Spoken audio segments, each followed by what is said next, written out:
It is the week of July 26th, and welcome to episode 90 of Fault Lines, the National Security Institute's podcast that explores the disagreements between the political left and right on issues of national security and foreign policy. Today we have Lester Munson, NSI Senior Fellow and former Staff Director of the Senate Foreign Relations Committee, Mike Gottlieb, NSI Visiting Fellow and former Special Assistant to President Obama, first-time guest Fred Turner, former Chief of Staff to Bob Menendez, first-time guest Carrie Filippetti, Executive Director of the Vandenberg Coalition, and former Deputy Assistant Secretary for Cuba and Venezuela in the Bureau of Western Hemisphere Affairs, and the Deputy Special Representative for Venezuela at the U.S. State Department. And I'm Grant Haver, NSI Policy Program Manager. So our first topic this week is the protests and reaction to the protests in Cuba. These protests have been going on for several weeks. They are massive. They're in multiple Cuban cities. They've started, at least in part, in reaction to the Cuban government's very poor handling of the coronavirus pandemic, the terrible economic conditions on the island, the bad human rights situation. A lot of artists have been leaders of these protests. These protests have been enabled by the fact that the Cuban people have, at least for a while, had access to social media and therefore have been able to organize themselves to express their views directly to their government, which was not elected in any sense of the word and is, by most accounts, one of the most repressive on earth. Fred, welcome to the podcast. We're thrilled to have you here. Your old boss on Capitol Hill, Senator Menendez, one of the toughest critics of the regime in Cuba. I'd just love to hear your reaction to what we're seeing on the island right now. Thanks, Les. It's good to be with you all. And look, it is in the recent history of Cuba, this is unprecedented. We have not seen mass gatherings of this type truly in the last 60 plus years. What you're seeing is a population that has been repressed for generations. And unlike some other populations that unfortunately have to live under the thumb of authoritarian regimes around the world, the regime in Havana seems to be doing less of a good job keeping their population fed and housed in adequate sanitary conditions. And when you have people who are hungry and people who are not clothed or lodged properly, you are going to see exactly what you saw within the past several weeks, not just on the streets of Havana, but across the island. Hundreds of thousands of people wanting change, which they so deserve. You know, the Cuban government, the regime there, has been in power, as this group knows, for more than 60 years, spanning more than 12 US administrations, by the way. So to think there is a silver bullet here, that there's an easy solution, there is not. If there was one, then one of these last 12 administrations probably would have figured it out. We have been having trouble trying to get US foreign policy correct in this hemisphere, going back at least to the Monroe Doctrine. And it is not a partisan issue. It is something that the United States has been grappling with for literally a couple hundred years. Carrie Filippetti, you're also very welcome here on Fault Lines. Thanks for being with us this week. First time commentator. You played a pretty critical role on Cuba policy in the last administration. I'd love to get your take on the situation with Cuba right now, including your assessment of the Biden administration's response so far. And I'll just note that, at least to my surprise a little bit, President Biden announced new sanctions on Cuba against government officials and those who are actually carrying out the arrests of protesters. So I'd love to hear from you on this topic. Yeah, sure. Well, first of all, thank you so much. It's wonderful to be with you all. You know, I think First of all, most of Biden's Cuba team were the same people that I had an opportunity to work with in the previous administration. And we're talking about some of the most thoughtful, intelligent, and creative foreign and civil service officers that we really have at the State Department.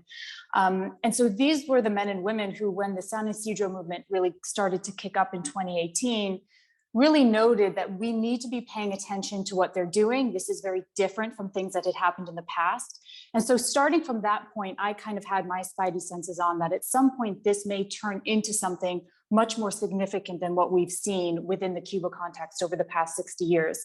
And so I think, having watched that movement closely, seeing that this is now being fomented by artists and musicians and rappers and things like that, we really did think that something could change within the Cuba context. So I'm really grateful to see that the Cuban people are coming out onto the street. And actually just outside my office, I saw a number of Cuban protesters today. So they're all out and about, demanding their freedom.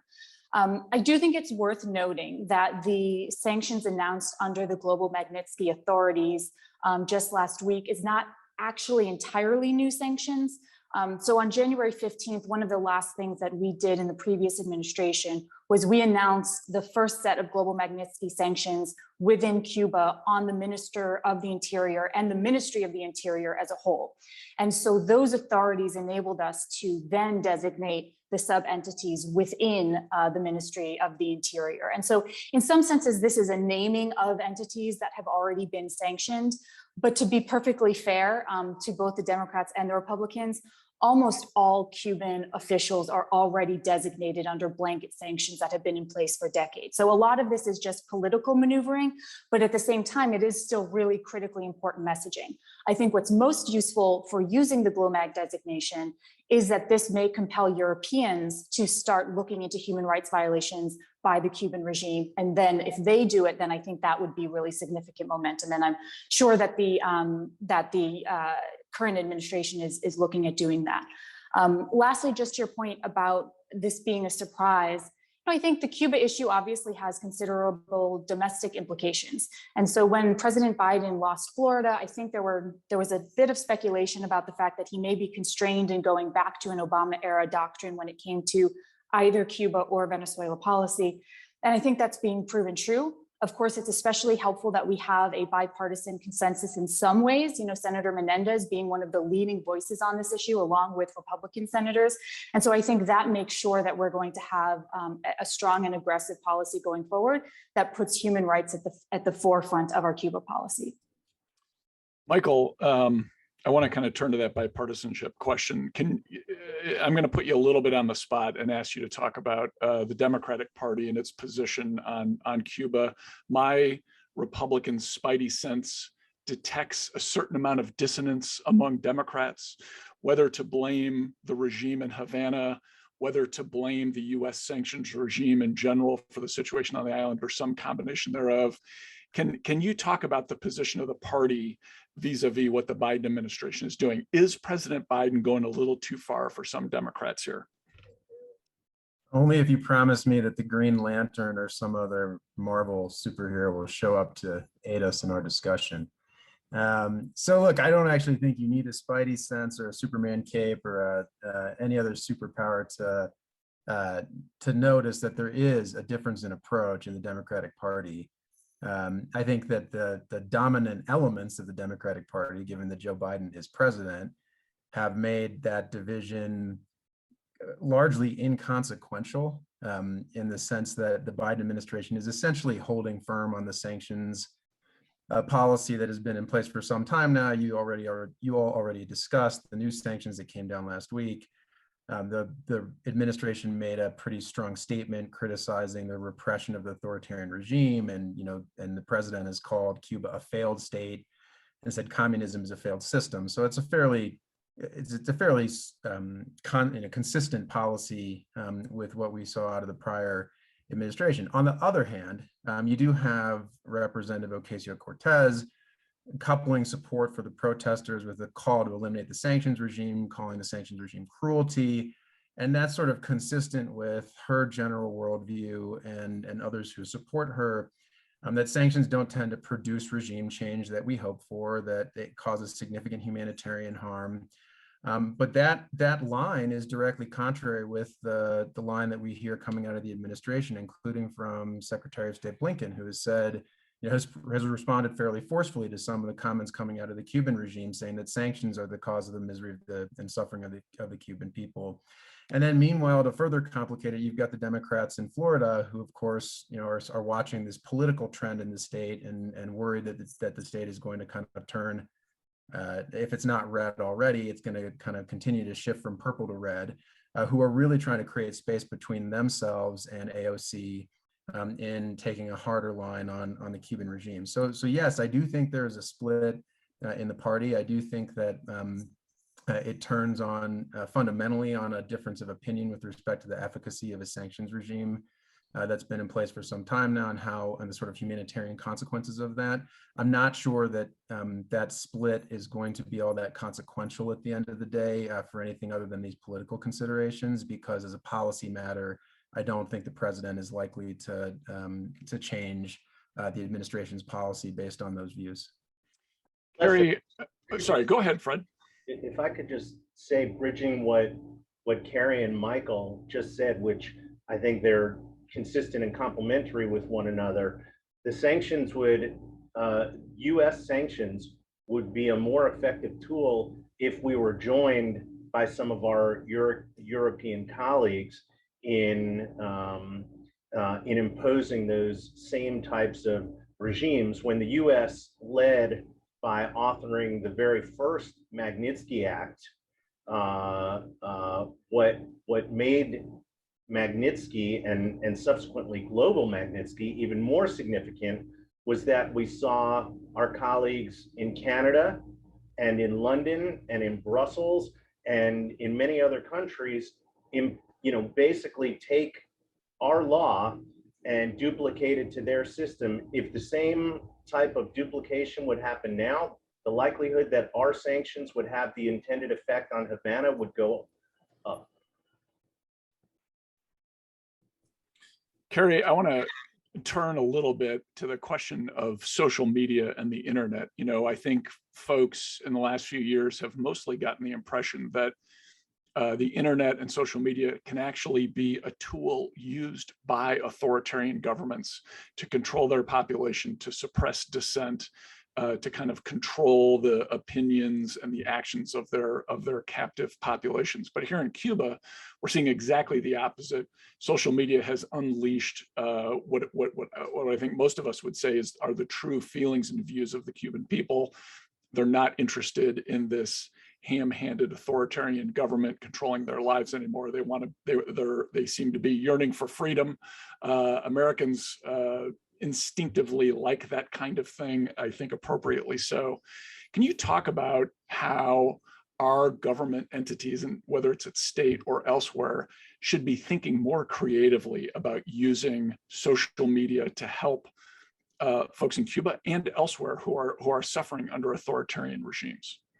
Well, Lister, creativity is absolutely the word. And when I think about the calls to advance and modernize a US military, which I support, I also think we need to be talking about advancing and modernizing our diplomatic corps. And that really starts with our efforts towards public diplomacy, as well as really recognizing the challenge of the internet, because whether we're talking about a geopolitical context or even an individual context, the internet really is a double-edged sword. On the one hand, it does allow for freedom of speech and for more people to get their message across.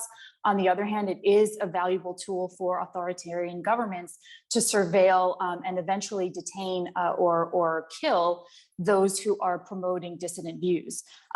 So, I think what we can try to do is what we've done in other contexts. So, for example, looking at supporting Iranian protests, looking at supporting protests in Venezuela, we've often used VPNs in order to authorize the citizens to be able to access the internet without being worried about surveillance from the government.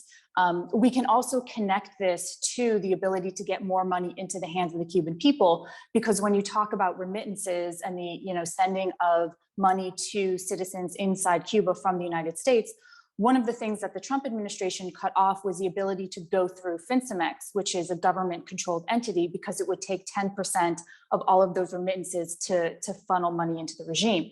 What we can do is use a combination of VPNs plus digital wallets, which is what was done in the Venezuela context, in order to help ensure that that money is getting directly into the hands of the Cuban people. But again, in order to do that, there needs to be internet access that's available outside of government control. And unfortunately, what we're seeing is the Chinese really using a lot of their systems and giving them to the Cubans, to the Venezuelans, in order to provide that surveillance. So I know we'll get into this into the next segment as we talk more about China, but Chinese surveillance support really shows that part of what we're talking about here does fall within the broader great power competition that's going on within the Western Hemisphere. Michael, Fred, I'd love for either one of you to weigh in here and give us your thoughts on whether the Biden administration is going to take advantage of that kind of opportunity. Well, I certainly hope they will. It's easier said than done, for sure. Again, as I said a few minutes ago, if it was easy, it would have been done already. And so I think Carrie is absolutely right. We see the influence of China and Russia, not just in the Western Hemisphere, but in Africa. We could go around the globe. And it's, you know, it's easier when you're an authoritarian state to act with dispatch, whether you're in Havana or Beijing or Moscow. It's, you know, it's more complicated when you have a popularly elected president and actually a Congress that reflects the will of the people that may take different views. And so it is definitely more difficult. So I think right now, Les, as you already pointed out, the Biden administration, I don't think has done anything different, frankly, than what the last administration would have done in the same situation. And some of the other possibilities that you alluded to at the kickoff here are challenging. Carrie mentioned getting money directly to the Cuban people through remittances. Well, you know, the Cuban government takes a significant cut of those. We wouldn't permit that in other countries, and yet we have that here. You know, when some on the left of the Democratic Party say we should end sanctions, lift the embargo, et cetera, and let the Cuban people thrive, you know, it shows a fundamental misunderstanding of the Cuban system, where you essentially have two entities on the entire island. You have the military, and you have GAESA, which essentially controls all commerce and industry that is not the military. I mean, from restaurants to hotels to you name it. When United Airlines flew into Havana, they didn't get to hire the baggage handlers, the gate workers, etc. The Cuban regime hired those people for them. So again, it's difficult to, you know, to take what we all consider ideas that just make sense here in Washington or other places and apply them to the regime in Havana. Grant, I'm throwing it over to you for the next topic. Great. So last week, the Biden administration attributed the Microsoft Exchange hack to China. We spoke about this hack last week on the show with Dmitry Alperovich, but we thought it was significant enough to continue the conversation here. Mike, you suggested that we sort of continue the conversation. What stood out to you about this hack, and what do you think the Biden administration will actually do about it? So, I mean, this was a sophisticated, long-running operation by China's MSS, its Ministry of State Security, that we learned about some months ago. And, you know, they were working through contractors who indiscriminately were attacking Microsoft Exchange servers by exploiting zero-day vulnerabilities that they were manipulating to break into any non-patch servers that were internet accessible. And something like 250,000 servers were affected and 30,000 compromised. So this is a big deal. And then I think what rattled a lot of people watching this was that just as Microsoft was about to put a patch out, the hackers began sort of feverishly scanning the internet to find any vulnerable remaining servers to maximize the size and the scope of the damage done.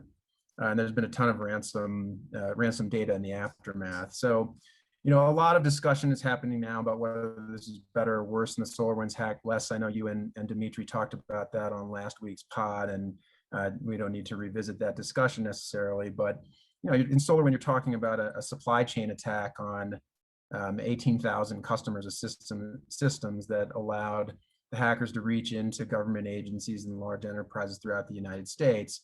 This is a little different in its sort of indiscriminate meandering attacks across the internet, allowing the hackers to reach this huge number of businesses and a ton of information in terms of emails and data attached to them. So look, what is the administration going to do? So far, the administration has relied on trying to marshal the international community for the attribution step, which is a critically important step, but it really remains unclear what's going to happen next. The attribution statement which happened last week was a big deal in this area because it involved a bunch of nations that typically have been really reluctant to openly criticize Beijing. Along with us, you had Australia, you had Britain, Canada, the EU, NATO allies, Japan, New Zealand. So that was a big deal. The question is what comes out of that.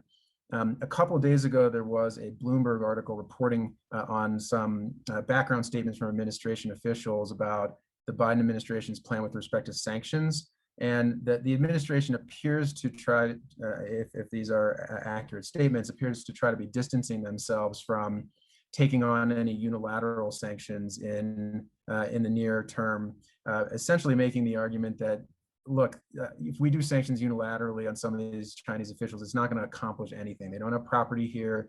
They don't use the banking system. They don't travel here.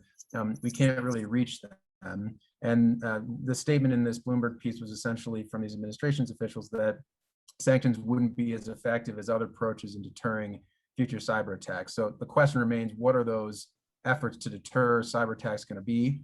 Either it's going to be some type of coordinated international response, whether that's some type of action looking like sanctions in the future, which seems unlikely to me, or maybe we may see indictments coming in the months ahead. On the same day as the attribution statement last week, DOJ indicted 4 Chinese nationals for separate hacking intrusions dating back something like 10 years, and 3 of the 4 were described as MSS officers. So it's not out of the question that we might see DOJ coming forward with indictments down the road like that in the future. But for now, it's unclear what the administration's next steps, if any, are going to be in responding to this. So Les, you were a little more skeptical that this was going to have a major impact long-term on US-China relations. Do you think that's because the hack itself wasn't that important and we'll forget about it in a year? Or do you think it's because the Biden administration has an unclear approach to this problem? Well, Grant, if you're talking about my interview with Dimitri, I just like to be skeptical of Dimitri because I think it provokes him to say something, a little bit more interesting. I do think we don't know the whole story on the hack and the U.S. response. There's always a certain amount of activity kind of below the grade in the classified zone. So I don't want to be too judgmental here about the administration response. I do think it's good that we lined up like-minded nations to be critical along with us of what China has done.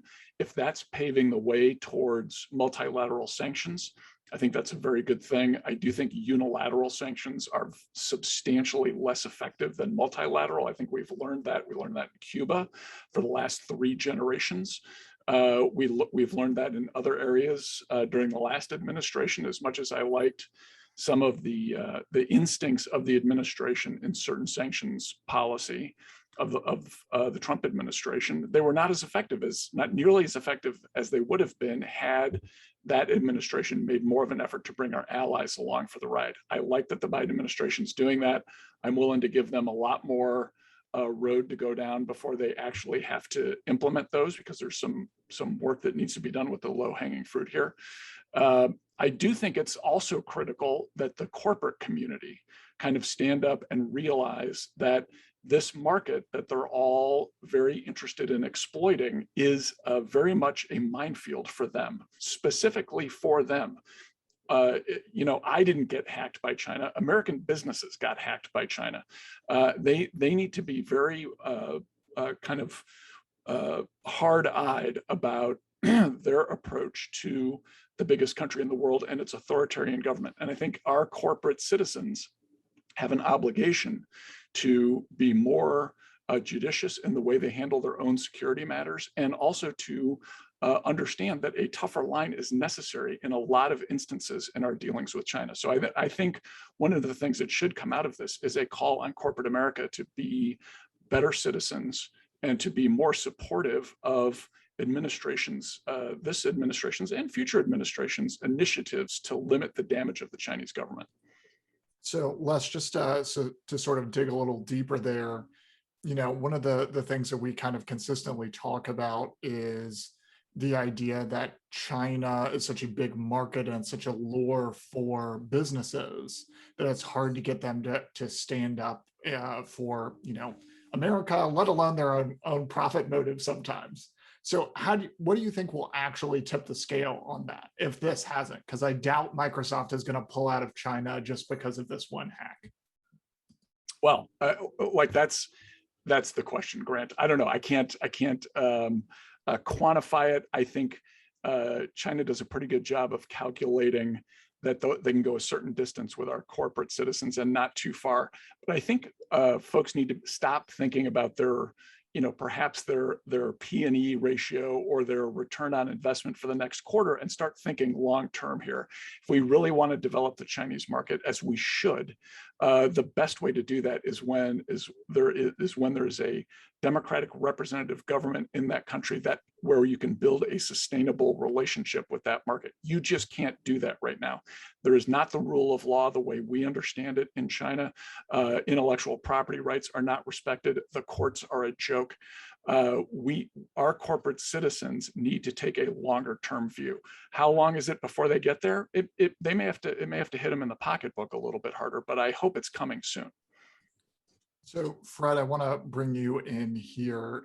Your old boss helped push forward some legislation that is seen as the big counter-China legislation. There's also the Endless Frontier Act that's been bopping around both chambers, but both have kind of stalled in our competition towards China. Congress doesn't really ever get spun up on cyber issues. Do you think this will be different at all, or can we expect more of the same coming from the Hill? Well, I could probably answer yes to both of your questions, Grant. I wouldn't necessarily say that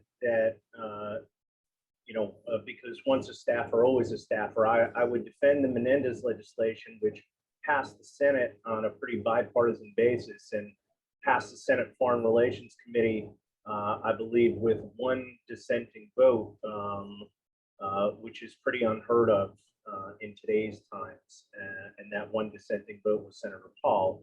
I do agree with you that it is mired in the House right now. And so we'll see what the House can produce, whether it's their own bill or they'll take up the Senate passed bill. I'd love to see a new aggressive posture from Congress, taking on the state sponsors of significant hacks, whether they be in Moscow or Beijing or perhaps in Iran or other places. But I think especially in Moscow and Beijing, I think Congress needs to take a more robust role. And that, by the way, could include opening up the U.S. court system to victims of these hacks. Right now, whether it's Beijing, Moscow, or others, are protected by the Foreign Sovereign Immunities Act. Perhaps if Congress were to remove that protection, it might give some of these regimes some pause before they direct their next attack at the United States. And then on the other hand, this would not be congressionally directed, but having other U.S. capabilities directed at Moscow or Beijing or other places where if if a country attacks our infrastructure, they should know that they may be met with an equal or more robust attack coming their way. If you want to see examples of that, check with some of our Israeli friends. So for folks following along at home, if you are interested in following sort of the debate around the Foreign Sovereign Immunity Act as it relates to cyber, I'd take a look at this bipartisan bill potentially coming out of the House called the HACT Act that's been introduced by Colin Allred. To open up the conversation a little bit, you know, as Mike mentioned, this is just one of a number of sort of major cyber attacks that have happened in the first 6 months of this administration. Do you guys think that this is, you know, a result of poor cyber defenses? Are enemies sort of taking advantage and testing a new administration at a low level, or something else entirely? Well, I'm happy to jump in, Grant. I think it's probably a little bit of the things you mentioned and a lot of the fact that countries are developing this capability, knowing it is a fairly consequence-free way to probe and attack the United States. It's low cost. We tend to not respond in a very vigorous manner, at least as far as I can tell. It's possible I'm wrong on that, and there's just not a lot of information out there about how we're responding. But it appears to me that the capability is proliferating among countries, and folks are testing to see if the U.S. will respond. Are we actually going to do anything to fight back? Are we going to strike back? How are we going to organize our allies, as we talked about earlier? This is definitely testing, but it doesn't have anything necessarily, I think, to do with Joe Biden himself. This is more this capability has grown and spread in recent years.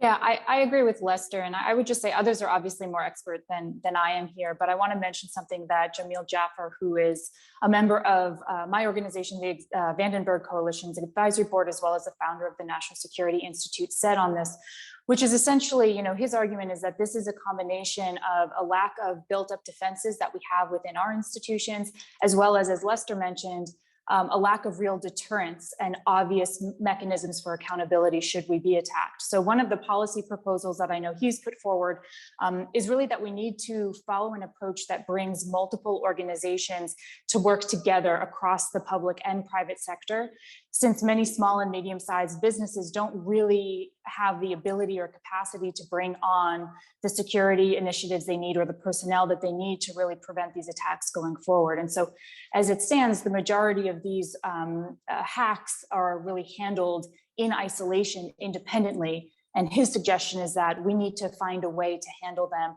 collectively to establish a more deterrent effect.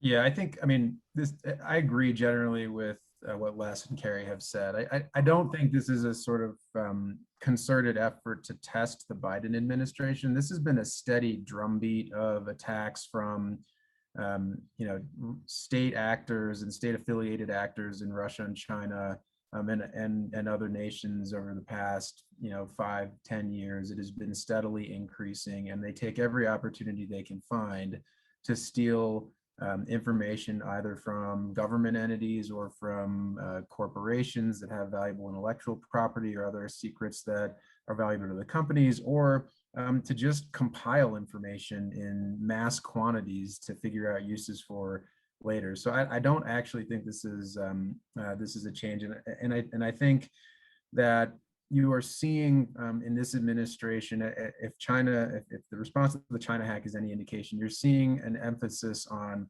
trying to figure out how to make responses more multilateral, which may or may not work, but I do think is in response to the recognition that there's really only so much we can accomplish unilaterally. Obviously, there are operations and other activities taking place behind the scenes through various authorities that we are aware of generally, but on the sort of legal side, the tools available to us, whether it be sanctions, whether it be indictments, whether it be tweaks to foreign policy legislation that's passed, those are going to have limited effect if they're done unilaterally. And so these multilateral efforts, I really do think, provide the best shot of trying to take a bite out of the size and scope of these kinds of attacks. Carrie, to try to link our first and second segments a little bit, one of the things we haven't really focused on is the relationship between China and the Western Hemisphere.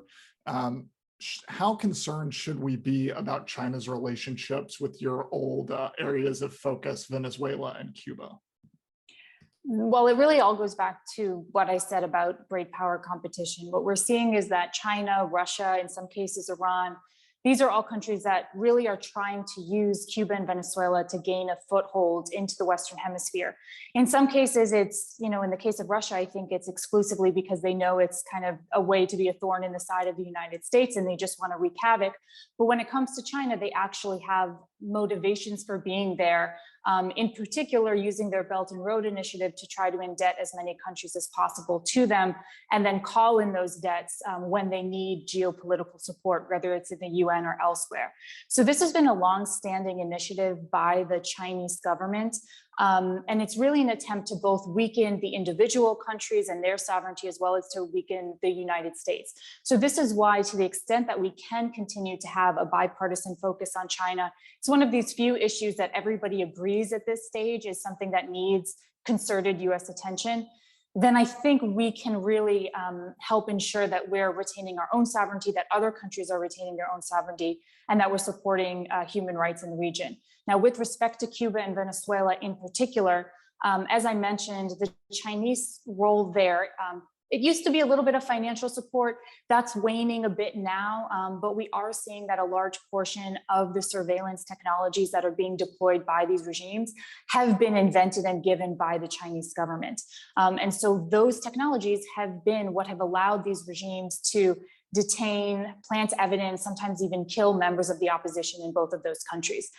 So it's vitally important that we hold them accountable, and that when we talk about countering China, we're not just talking about a US pivot towards looking at Asia, because we just need to look at what's going on in the Western Hemisphere to know that the Chinese are not only in Asia, that the Chinese are really trying to affect the international security of the world by getting their feet wet into surveillance technologies in Cuba and Venezuela. So that really needs to be part of our efforts in countering China.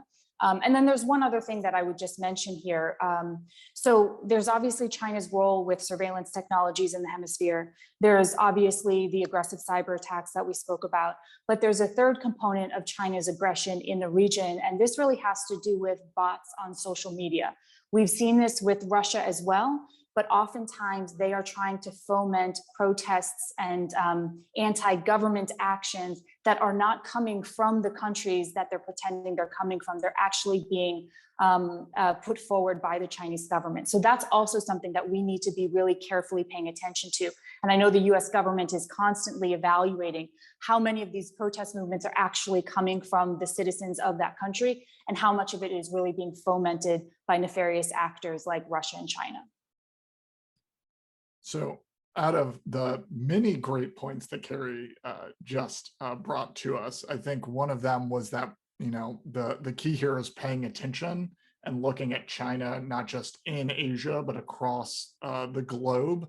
And, I have this feeling that the Biden administration has not been very vocal about their attention towards China. They've been really focused on the COVID response here in the US. They've been focused on infrastructure domestically. After that shouting match between Secretary Blinken and his Chinese counterparts in Anchorage, it sort of seems like this relationship has gone to ground. Is this quiet approach a better way of working? Does it generate more bipartisanship? Or is it just something that denotes a lack of speed and attention from the administration? Brent, if I could jump in here, and at the risk of being partisan, which I generally try not to be, but sometimes that infects issues in Washington, D.C.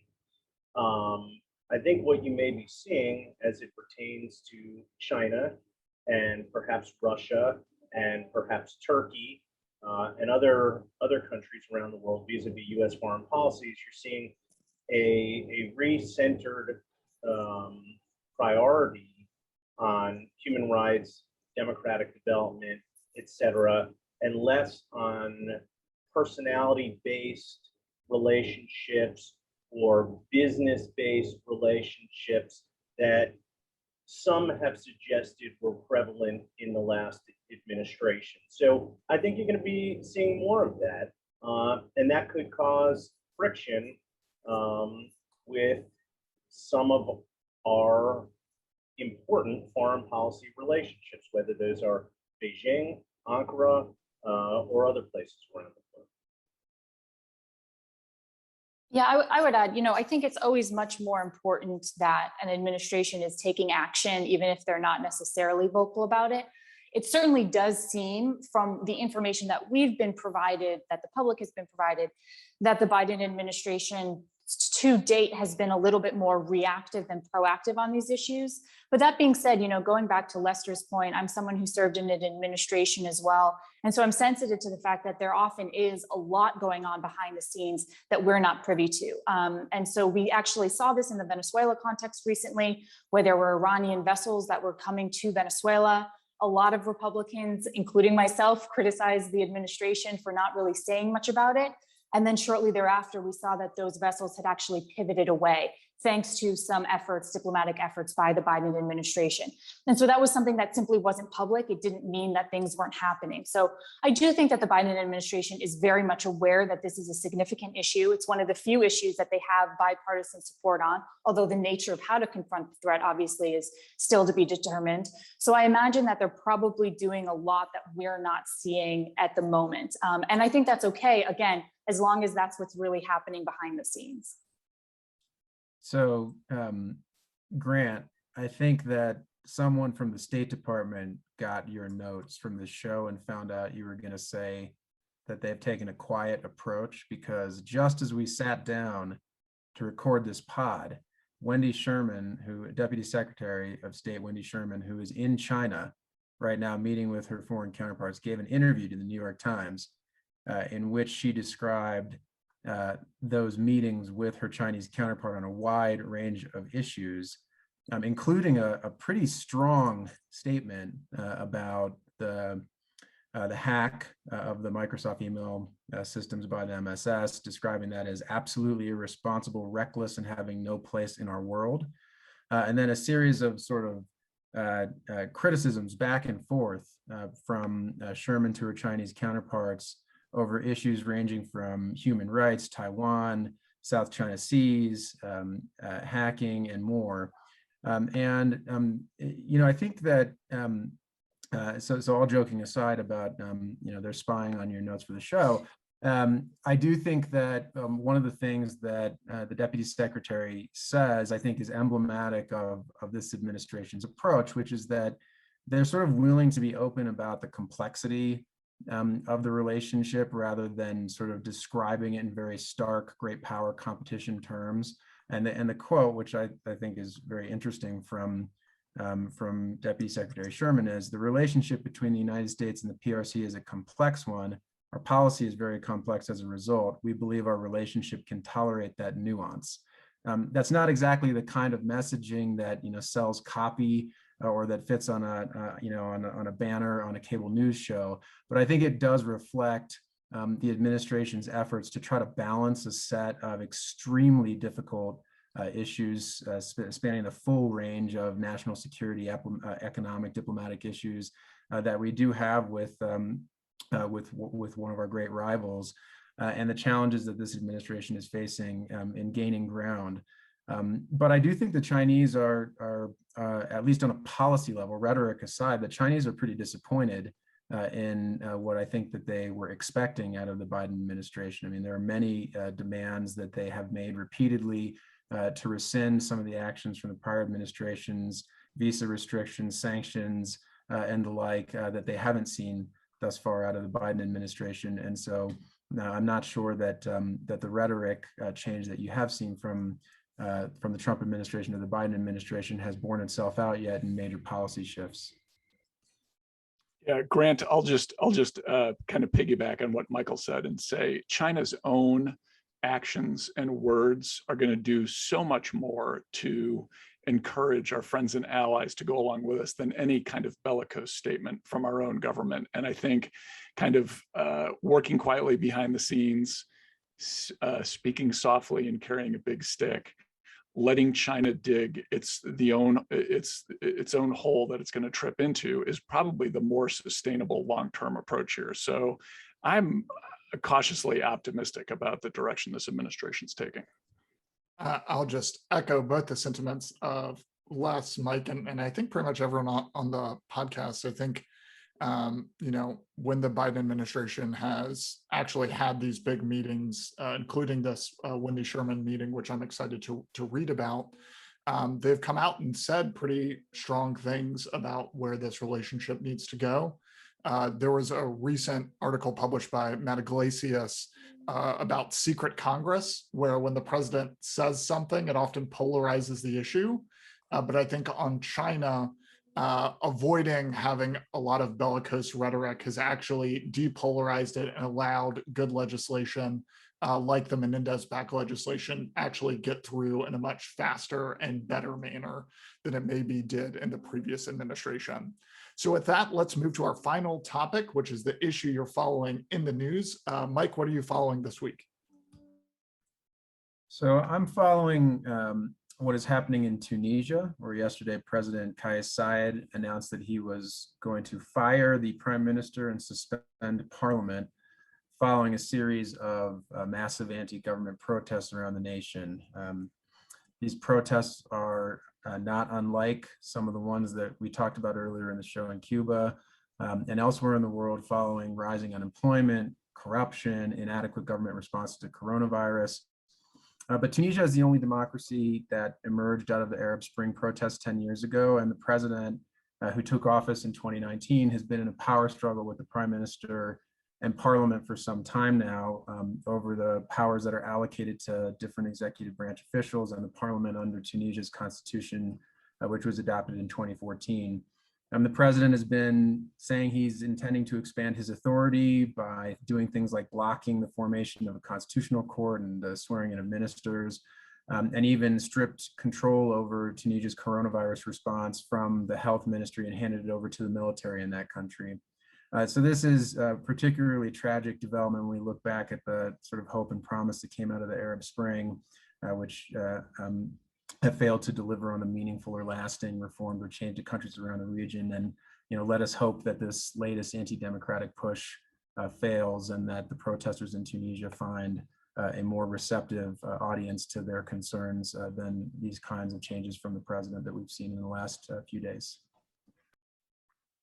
This week, I'm following the fact that the United States military carried out the first airstrike of the Biden administration in Somalia. The bombing was against the Al-Shabaab terrorist group, which has been bombing and attacking Somali military bases, as well as civilian spaces such as hotels, bars, and schools in Somalia and across the region. These airstrikes were common in both the Obama and Trump administrations and should be no surprise that they have been resumed. Separately, the military has been carrying out airstrikes against the rapidly advancing Taliban in Afghanistan. What this says to me is that Americans don't like the optics of having troops on the ground, but don't actually care that much about forever wars. Moving forward, we should expect more drone strikes, more special operations, and more covert action. The problem with this approach is that it is done more for good politics than good policy. Taking out terrorists every now and then may stop the direct threat immediately, but does nothing to change the long-term trends that radicalize populations. So Congress and the media should adjust to this new form of warfare where more is done in the gray zone. Just because it benefits the executive branch to conduct operations in the dark doesn't mean it benefits the country or democracy. Fred, what are you following this week? Thanks, Grant.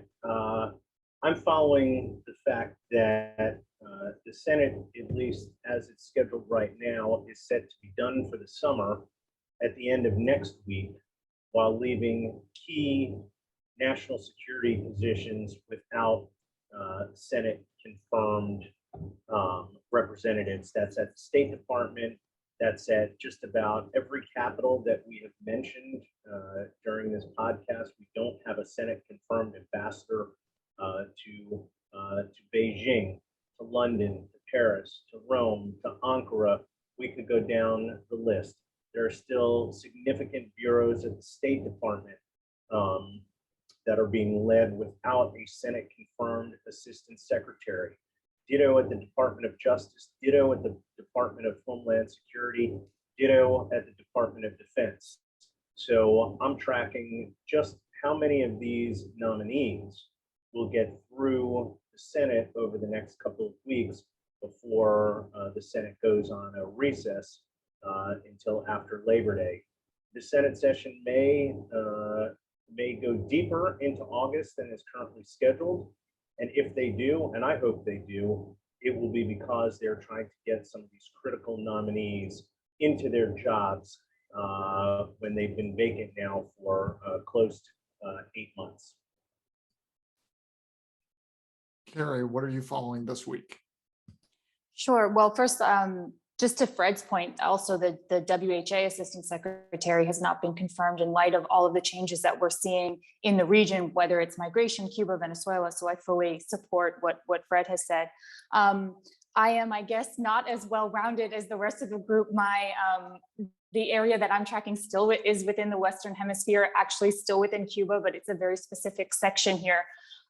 So a little known fact, at least by Americans, is that in 2016, the European Union had signed something known as a Political Dialogue and Cooperation Agreement, also known as the PDCA, which sought to re-engage with the Cuban regime on human rights and in exchange to increase trade relations between the EU and Cuba.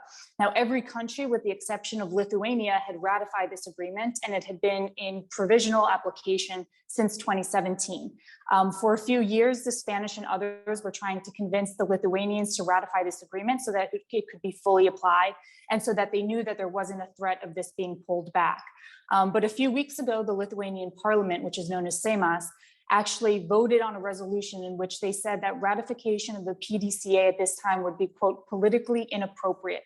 This was just before we saw the protests kick up in Cuba on July 11th. And so, what I'm really watching is what happens next. If we can work with the EU Council to understand that there is no longer consensus within the EU on this agreement, to recall the PDCA, and there are provisions to do so, in line with what the Lithuanians and the EU Parliament themselves have called for in order to fight for human rights on the island. And so this could be a way to, as Fred mentioned, help make US sanctions more multilateral and would have a significant effect in supporting Cuban calls for freedom if we're able to work with the EU to pull back this agreement. Les, what are you following this week? So Grant, the issue I am following this week is the career of Grant Haver. So Grant, this is your last podcast with us. There's been 90 of them. It's been over 2 years. You've been fantastic. I dare say, I'm not exaggerating at all when I say, if we didn't have you, we would not be here today. You kept it going. You did a terrific job of organizing it, producing it, directing it, getting good people to be on it, suggesting good topics, organizing the research. You hosted it, you co-hosted it. You did a terrific job. It's been fantastic to work with you these past few years and all of these 90 episodes. I'm going to miss you personally, seeing you every week, talking to you every week. I wish you the best of luck on the new assignment. We're very proud of you. And so with a kind of heartbroken enthusiasm, it's been terrific. Thanks a lot for everything. Thanks, Les. I really appreciate it. Just to let folks know, I'm moving on to be a full-time podcast producer, thanks in part to the joy I've had from working with Les and all of our regulars on this podcast. You can always find me online at Grant Haver on Twitter, where you'll see some of my newest and latest work. That's a wrap. As always, Fault Lines is produced by the National Security Institute. Find out more about the Institute and upcoming events at nationalsecurity.gmu.edu. If you have any topics you'd like us to cover in the future, send us an email at nsi@gmu.edu or tweet us at MasonNatSec. If you like what we're doing here, please be sure to rate, review, and subscribe so that more people can find our show. We'd like to thank Claude Jennings for editing. Will Olson for research assistance, Lester Munson for hosting. And Grant Haver for 90 episodes of producing and directing. Join us next week for another provocative conversation and further analysis of national security's fault lines.